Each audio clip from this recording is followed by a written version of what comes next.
नमस्कार दोस्तों। एक समय की बात है, ब्रह्मा जी के दरबार में भाग्य और बुद्धि में ये प्रश्न उठ गया कि कौन बड़ा है।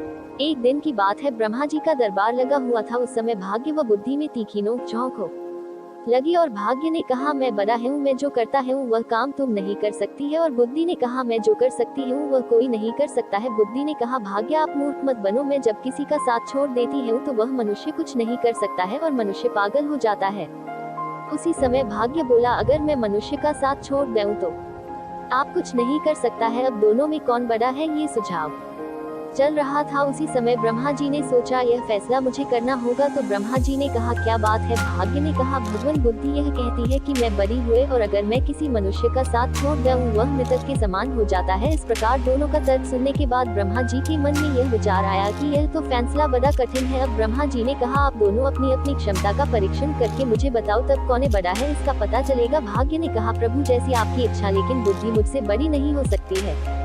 ब्रह्मा जी ने कहा, यह एक चरवाहा है, इसका भाग्य बदल कर देखो। भाग्य ने कहा, ब्रह्मा जी पहले मुझे आदेश दो। अब बुद्धि भाग्य से कहने लगी, अब इसको सम्राट बनाओ। बुद्धि ने कहा, मैं इसका साथ छोड़ रही हूँ। अब भाग्य उस चरवाहे को सम्राट बनाने की सोचने लगा और वह उस चरवाहे के पास गया। और उस चरवाहे के पास भाग्य ने देखा केवल 3 बकरियां ही है और एक टूटी सी झोपड़ी है। वह पूरा दिन उन बकरियों को चराने में लगा रहता है। और भाग्य ने सोचा, इसके पैरों में चप्पल जूते भी नहीं है। अब भाग्य ने पास पलटा और सोने के जूते लेकर उनको जिस स्थान से होकर चरवाहा निकलता था उस स्थान पर रख दिए। जब उस लड़के ने देखा कि सोने के जूते मार्ग में पड़े हैं, वह जान नहीं सका कि ये जूते सोने के हैं। उस चरवाहे ने वे जूते अपने पैरों में पैर लिए और सोचा, चलो अब ये जूते पहनने के काम आएंगे। वह चरवाहा रोजाना उन जूतों को पहनकर जंगल में जाता और लकड़ियों काट कर लाता। उसके जीवन में कोई बदलाव नहीं हुआ। उसकी माता की बुद्धि भी छोड़कर चली गई थी। भाग्य ने उस चरवाहे को खूब साथ दिया, लेकिन उसके जीवन में कोई बदलाव नहीं हुआ था। भाग्य सोचने लगा, मैंने इसे सम्राट बनाने का वायदा किया था, लेकिन इसमें कोई बदलाव नहीं आया, ये तो पागलों की तरह रहता है। बुद्धि ने कहा, ये देखो, जब मैं इसका साथ नहीं दे रही हूँ तो ये कुछ भी नहीं कर सकता है।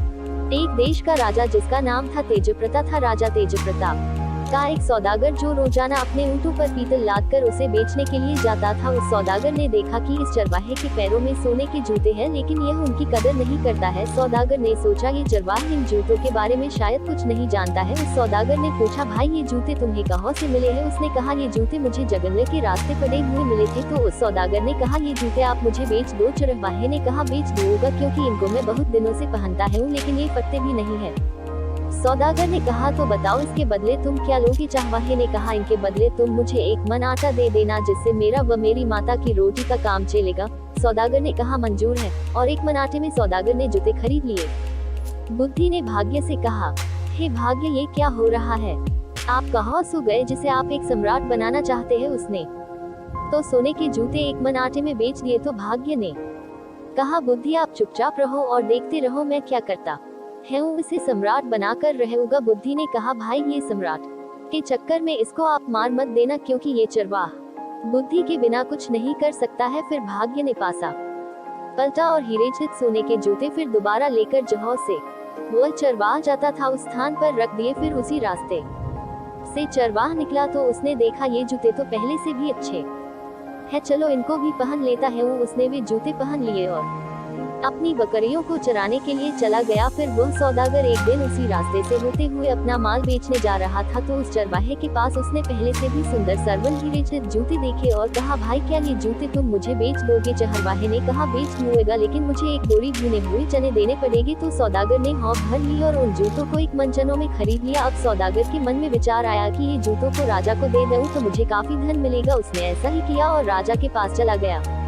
राजा जूते देखकर काफी खुश हुआ और उन जूतों को 100 स्वर्ण मुद्राएं देकर ले लिए। और सौदागर से राजा ने कहा, भाई आप ये जूते कहाँ से लेकर आते हैं? सौदागर ने झूठ बोली और कहा, महाराज मैं जहाँ अपना माल बेचने जाता हूँ वहाँ के राजा ने मुझे खुश होकर ये जूते दिए हैं। तो राजा ने कहा, उनके कोई पुत्र हो तो अपनी बेटी की शादी उसके कर देंगे, अब की बार जब जाओ तो ये प्रस्ताव लेकर आना। अब तो सौदागर फंस गया और कहने लगा, ये तो बड़ी मुसीबत में पड़ गया, अब क्या करूं? हो सके उस चरवाहे के पास ही जाता है। तो वह उस चरवाहे की झोपड़ी पर चला गया और देखा चरवाहा अपनी बकरियों के साथ वही बैठा था। सौदागर ने अपने पीतल के बर्तनों का बोरा उतारा और बैठकर चरवाहे से बात करने लगा। वह चरवाहा जब उसके बर्तनों के बोरे पर आकर बैठा तो वे सभी बर्तन सोने के हो गए, क्योंकि भाग्य साथ दे रहा था।